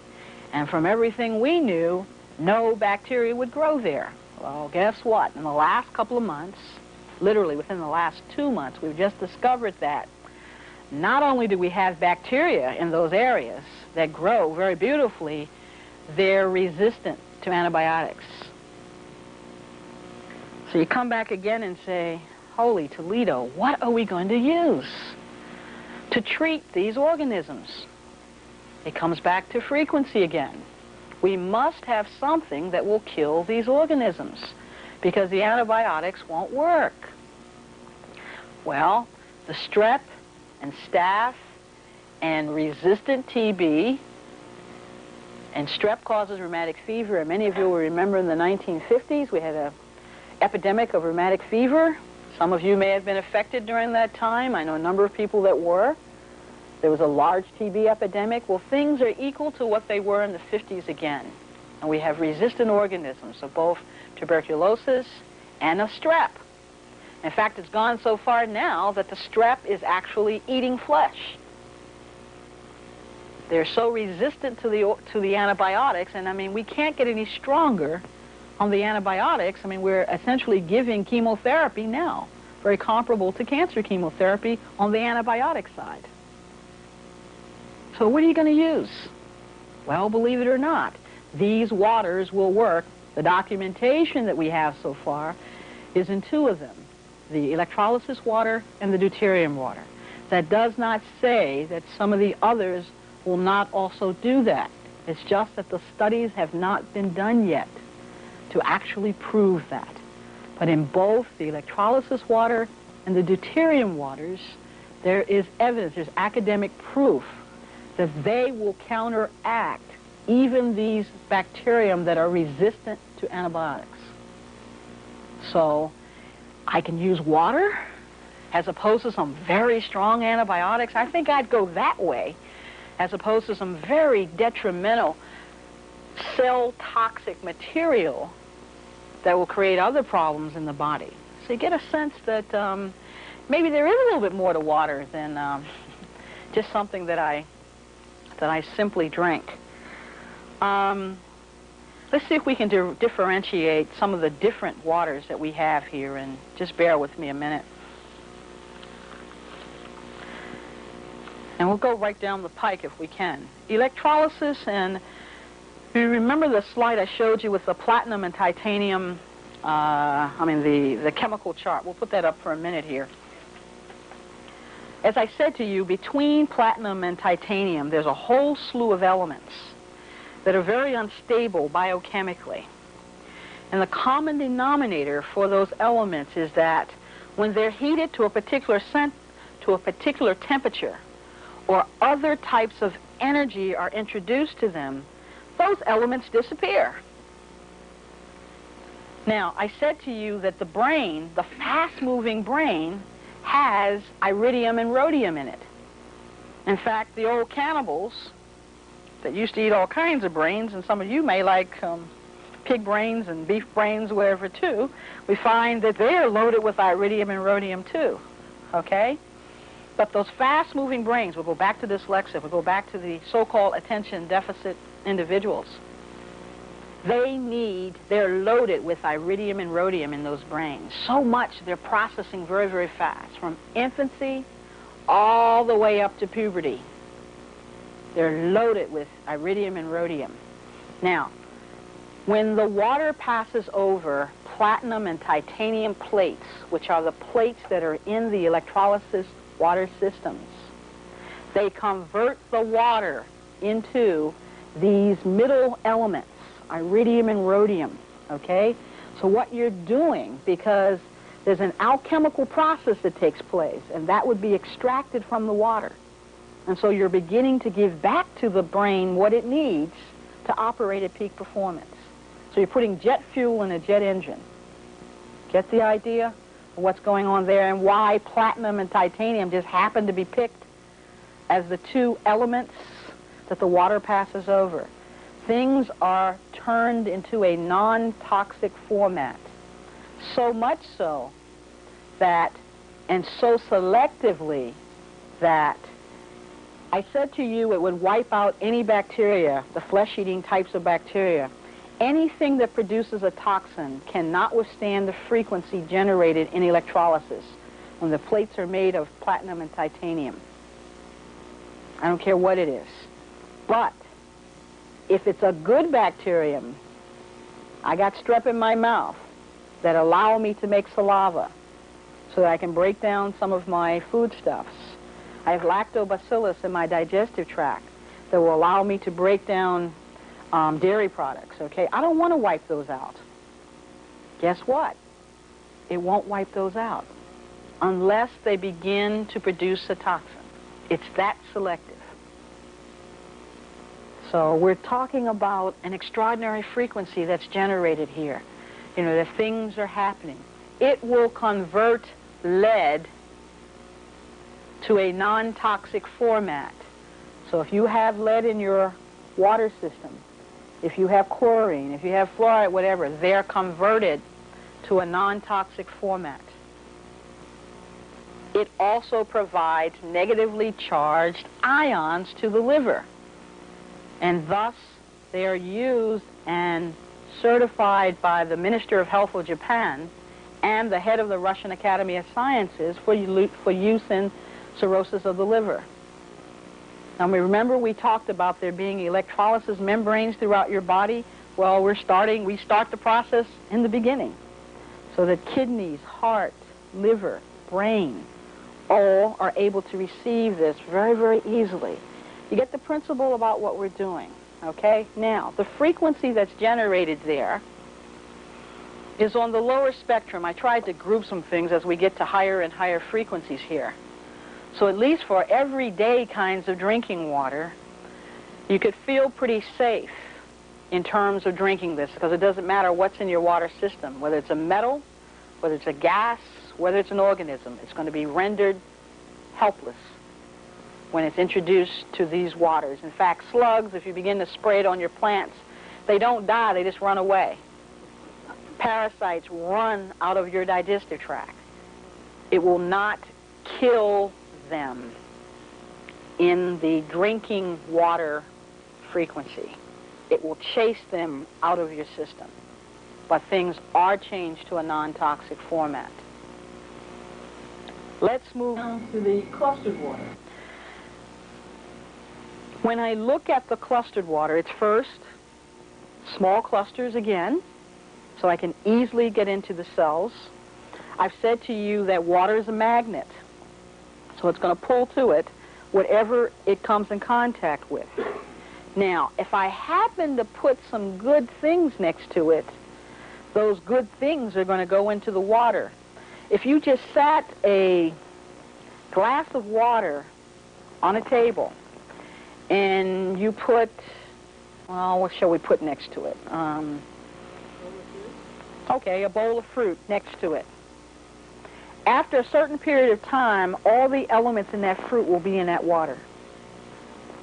If you have the equipment available to evaluate what's in that water, in not too long a period of time, fruit will be evident in that water. That's how magnetic water is. Whatever's next to it. It can become a battery in itself. You could put a battery here, and in short order, that water would become a battery. Whatever's next to it, okay, it's going to draw. That's why it becomes very important in what kind of container you put your water in.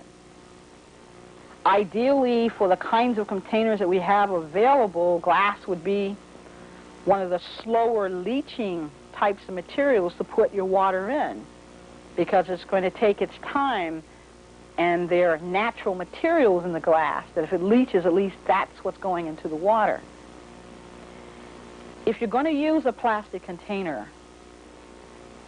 you want to use one that will slowly leach into the water. Again, be as close to glass as possible. So the thing to look for on the bottom of your containers is always this little triangle, and look for the number 7, because it means that is the closest to glass that you're going to get in terms of a container for water. And if you'll look at things like some of the milk cartons or whatever, they're like a number 1. And it's pretty easy for that plastic to get into your containers. And that bothers me a bit as we talk about distilled waters, in that most of the distilled water that you're going to get from your grocery shelf is a number 1 container, number 1. But secondly, it will have sat in the warehouse next to who knows what. We test the distilled waters when they've come in, and I've yet to see one above 5.5 for pH. So you're starting out backwards already with putting a very acid thing in your system that you're mixing things with. Now, it bothers me when I hear this thing about using steam distilled water. That's a joke, guys. All distilled water is steamed. In fact, one of the manufacturers changed their label of steam distilled because everybody was asking for it. They think it's a big joke. You know, all distilled water is steamed. In fact, it's the water that's collected at the top of the steam vessel. You know how the water boils and the steam comes off? Well, in the distiller, that water that comes up as steam is collected, and that's the water that comes out. Now, that's good except for whatever else boils at 100 degrees will also come into that steam. So the things that don't boil at 100 won't come up there. They'll stay in the bottom of the container. But those that boil at 100 degrees will come with your steam water into your jug, which could be some of those trihalomethanes and a few other items that you don't want, vaporous kinds of things that were in the water to begin with. Now, what you hear people talking about is double distilled water. That's usually laboratory-grade distilled water. That's very expensive. And it is used in laboratory settings for most of their experiments, etc., in terms of, you know, their use where they must be precise. And that is very specially treated distilled water in that they're sure there's nothing in it. So please don't get confused there in terms of distilled water. Now, what Dr. Lorenzen has been able to do is, because everything that gets near water is picked up by water, if one could control, therefore, what the water is next to or introduced to, then I could put some good things in there too. And so what happens, we hear the word template. I would take something that's good, put it in the right quantity that I would like to have it emanate the right frequency, and put the water next to it. And now that's transferred into the water, because water has quite a memory. And it will remember what you put next to it. So if you start with a good distilled water, put next to it something good, then that will be absorbed into the water. And thus we enter the arena of homeopathics in terms of putting something next to that can be contained in water that will hold it. Now what he does is use a cold sterilization process and administer a very strong magnetic pulse to the water. And thus he has small clusters. So we've got that memory and we have that structure. Remember, that's important. And then we've added to it the right frequency of a particular element, a good element that you want in the water. And that's how that works. So when we talk about the water being in its clustered format, we are then translating to the water, who then translates to each one of those cells. It gives the message to each one of those cells what you want those cells to say. Now, what's the importance of that? Let's take a look at diabetes for just a minute. When I look at the pancreas, there's an enzyme made in the pancreas called trypsinogen. It's an enzyme. And in the small intestine, we have sort of the end point, or trypsin, is the final format that we want that particular enzyme that comes from the pancreas to be in, to be able to help digest our foodstuffs. Now, we couldn't account for that enzyme coming from trypsinogen to trypsin by simply saying, well, oh, just something happens in there, and I had trypsinogen, and now I got trypsin over here in the small intestine. Couldn't figure it out. Except through the equipment that we now have, we could measure, and we found out that trypsin was surrounded by 300 different receptors for water. In almost an onion format, they surround the trypsin enzyme. And there's a communication system, just like those ripples of water that go out when I drop something in the center of a silent pond and the rings go out. Well, by having a message transferred by a strong magnetic pulse to the pancreas that says, ah, I need to make you into trypsin, that message is transferred ring by ring, water ring by water ring, to make it trypsin in the small intestine. Can you see what's happening there? He's actually making the water, because again it becomes a frozen crystal, very similar to the format of water at the bottom of glaciers. Now we know that the best water, the best structure for water that will carry information the best is coming from the bottom of glaciers. And what he has managed to do is to come up with a way to replicate that structure as if they're coming from the bottom of glaciers. And people, the latest thing out is that people are selling chunks of water coming from the bottom of glaciers. That's the hottest thing going right now.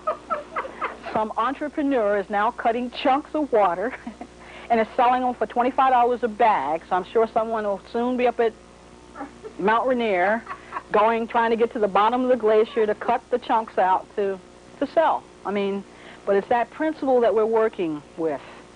And I'm going through this because each one of these waters is made differently. We get to a similar endpoint because of the amount of energy, the amount of frequency that's translated in each one of these waters. So thus we're getting a healing effect. But again, remember, we're starting with the battery up here. So we're talking about electricity to begin with. If I can get the right electricity going to the brain, then that brain's going to begin putting out the right product. But I got to get the water to it first, so it has to be small enough to get there. Once it's there, will it translate down to the cells? See where we're going? And so we're moving up the scale here in terms of the way it goes. If I move to the next water for just a minute here, deuterium water, and what's the significance of it? In 1933, many of you were around to remember the development of, which is when the atom bomb, they began the development of it. Deuterium is an element in the production of the atomic bomb. Heavy water made from deuterium. Now, deuterium itself is just what we call an isotope of hydrogen. It's another form of hydrogen. There are three forms of hydrogen. You can look at it as just ordinary hydrogen. You can look at deuterium as a second type of hydrogen within the hydrogen molecule, and tritium, which is the third type of hydrogen within the hydrogen molecule. The problem with the third one there is that it's radioactive. Deuterium is not radioactive. It is in almost every element on the earth. You'll find deuterium. You will specifically find it, or especially find it, in seawater. It's loaded with deuterium. So that what happened, Dr. Story, in his guilt from being one of the individuals that was responsible for development of the atomic bomb, decided that I better do something for mankind that might be useful with deuterium. He probably had, not probably, he had more incentive too, because all the scientists that were involved with the development of the atomic bomb all wound up having radiation exposure. And so they were getting sick and they were dying.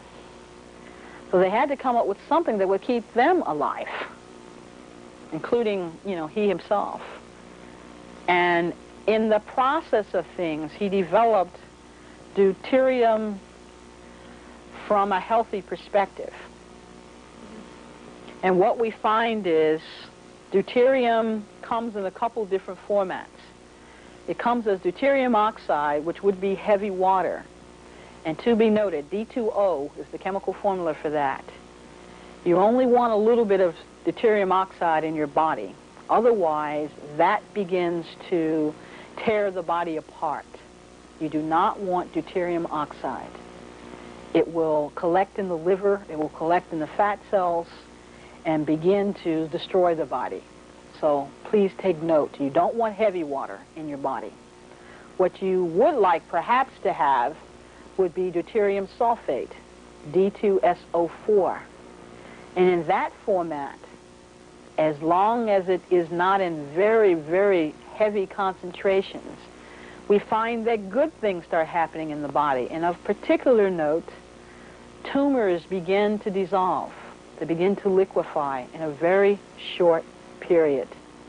In fact, they're talking about a 30-day time frame for tumors to completely dissolve, whether they be cancerous tumors or not yet cancerous tumors. Deuterium has the other property of taking from water that's already in the body oxygen, but good oxygen. Now, we looked at oxidation. Remember, we looked at the rust and the body rusting. So we don't want the bad oxygen. We want to tie that up. Deuterium releases the appropriate type of negatively charged hydrogen to tie up the free radicals, number one. But it also releases what we call a nascent oxygen that can, in fact, give oxygen back to the cells. Now, in ancient times, the Earth's atmosphere was 30% oxygen.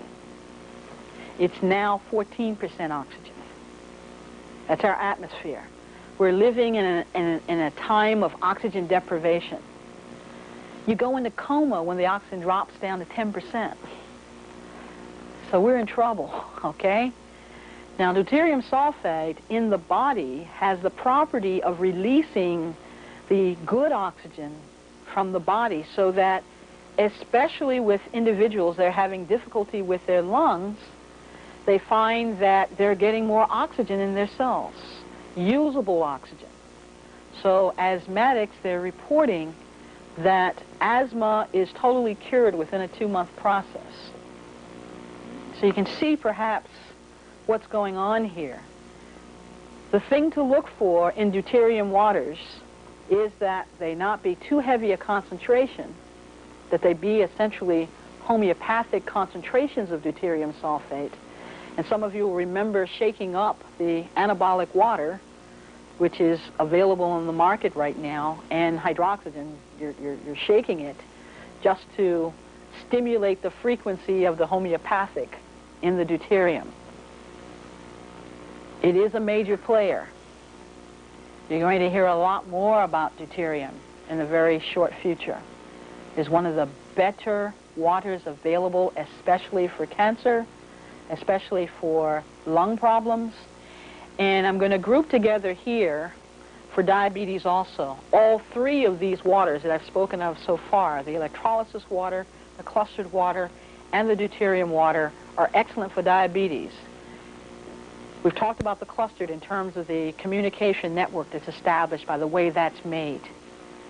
What we have found, again, this is all new research, in the diabetic, especially in infants with juvenile diabetes, they've isolated some viruses in their pancreas. Remember, again, these organisms weren't supposed to be in that part of the digestive tract. They weren't supposed to be able to live. Well, they have found E. coli and viruses in that part of the digestive tract. And they suspect very strongly, again, they're resistant organisms, that is a cause for diabetes.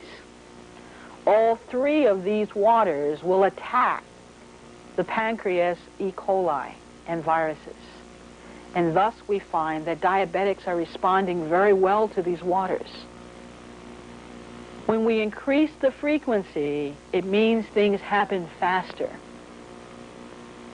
So we start at one frequency, we go up higher and higher as I'm going down the scale here, so that things will happen with all of them.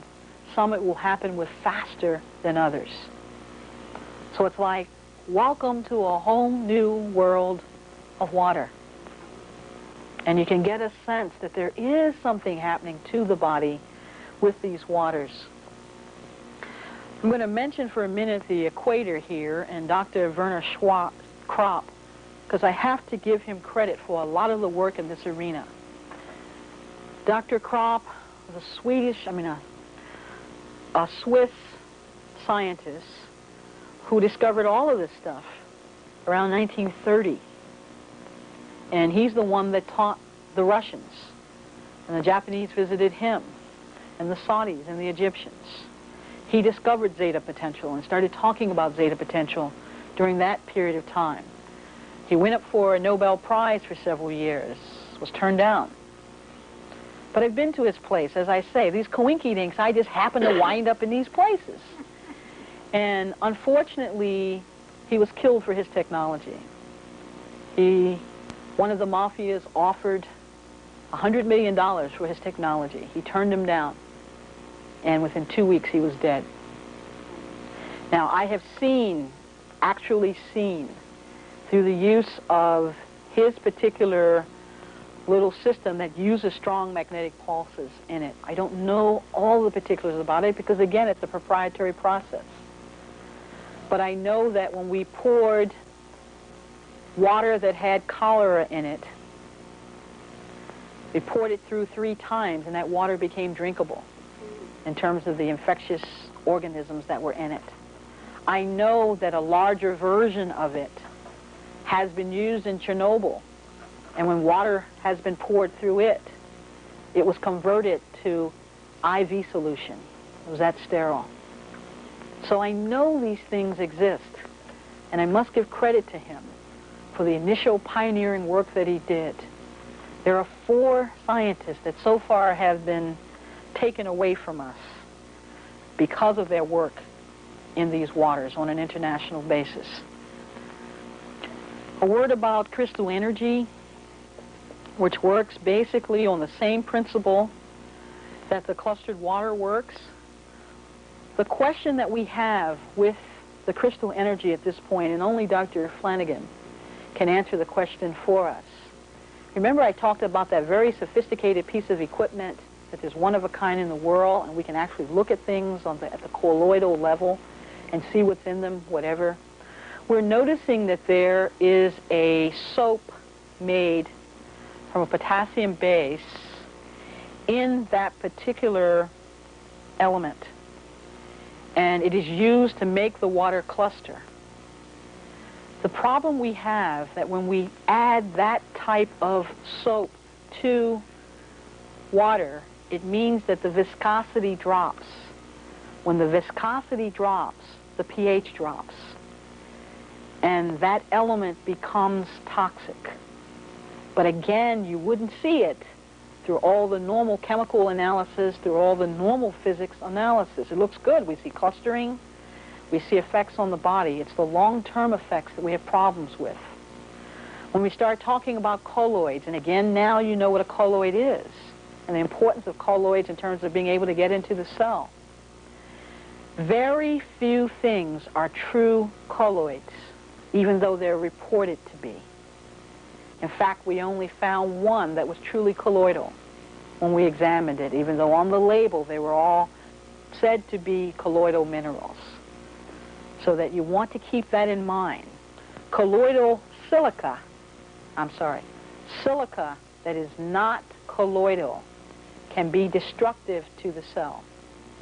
When it is combined with one of these bioavailable waters, it will pull things into the cell 10 times faster than anything else you could add to it. So it's fine if we're pulling good stuff in. It's not so good if we're pulling bad stuff in. At the end of the Sufi water, they tell us environmentally works extremely good on cleaning up the environment. We're seeing that the petrochemical made elements, which means everything from oil and everything made from oil, are being converted and broken down to their most elemental parts, meaning you're finding the protein, you're finding the amino acids in them. And it is reported that it has cleaned up entire lakes with just using a small amount to just clean up an entire lake. It's a new kid on the block. Remember what I said in terms of the academic studies. Don't look for the academic studies. They're not there yet. You should see in short order from the intent of the individuals that have produced this water and that they're about being harmless, that this water will probably wind up being at least as good as all the other waters that we've talked about. At this moment, most of the experimentation has been done with environmental elements like, cleaning up rivers and streams and environments. Again, you're nothing but a small representation of the bigger, so it should clean you up the same way. And the reports, at least testimonially so far, have been in the arena of it does detox. And digestive systems are cleaning up, so we are pulling stuff out of the system. I cannot say more on that yet because I haven't had a chance to really talk at length to the scientists working with it, nor the spiritualists working with it. But I expect something very good to come forth from that. I've tried to present to you some of the best waters in the world as far as their interface with human bodies. They do have the same effect on animals. They will have the same effect on plants. Remember the equation of life that I showed you. It all operates under the same principle. I'm going to stop there and see if there are any questions from the floor. We do have a mic here in the middle of the room. We'd ask you to go to that so we can pick it up. And if you don't have any questions, that's fine too. But let's see if anyone has any questions. Go to the mic. We can use the... Go to the mic.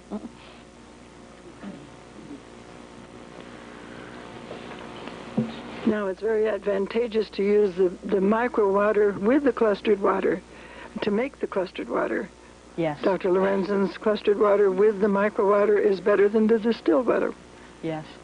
You can make the clustered water with the micro water. There's a lot of confusion in the audience about that. Dr. Lorenzen and I had a long conversation about that. It wasn't a long conversation, but we know, I mean, there's what's transferred over is good information to the water. He has very little experience with the micro water. The tape that he made, he says he has to get a new tape out. He has not had the time to do it. That was an anecdotal